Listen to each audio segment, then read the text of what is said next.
2021 iPad Pro is a technological breakthrough. The M1 chip, which is based primarily on ARM technology and used in desktop operating systems and hardware, has been placed into a 1-pound computer. So it looks like, just purely from the perspective of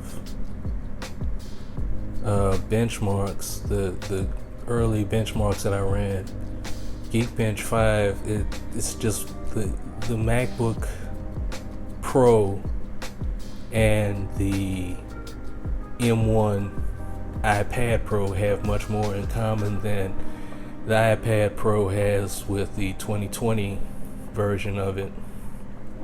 1700 on the single core Geekbench, that blows away even my MacBook Pro 16 inch with a Core i9, which gets about 1,000,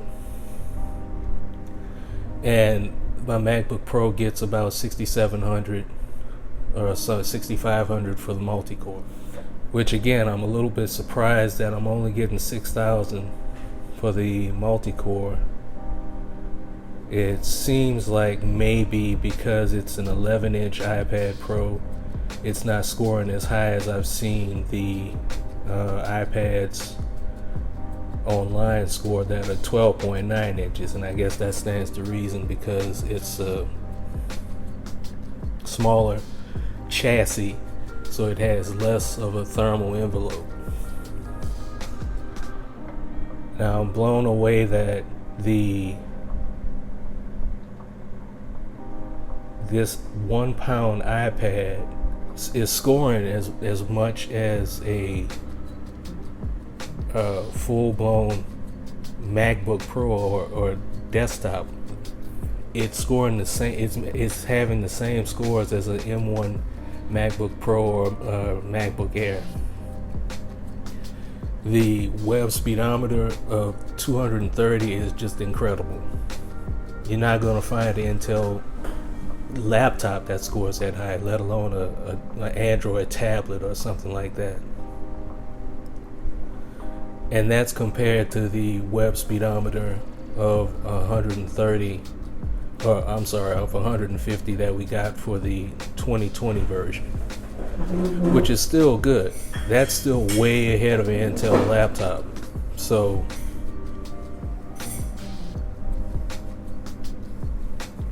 it's just all around very, very impressive.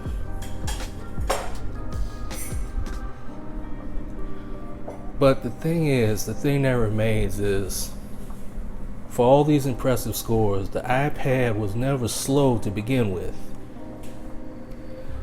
The iPad always finished tasks very quickly. It was always very fluid.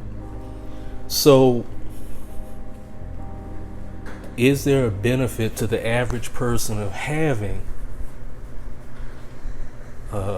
these incredible scores?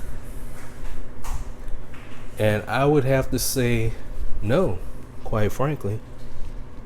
For the average person, an iPad from 2018 will get them along just fine. Because if all you're doing is surfing the web, taking notes, and typing in Word, the iPad is very good at doing that. It's really fast at waiting for you to type. So it's really not worth it for the average person. Now, for a professional, these are iPad Pros for pros.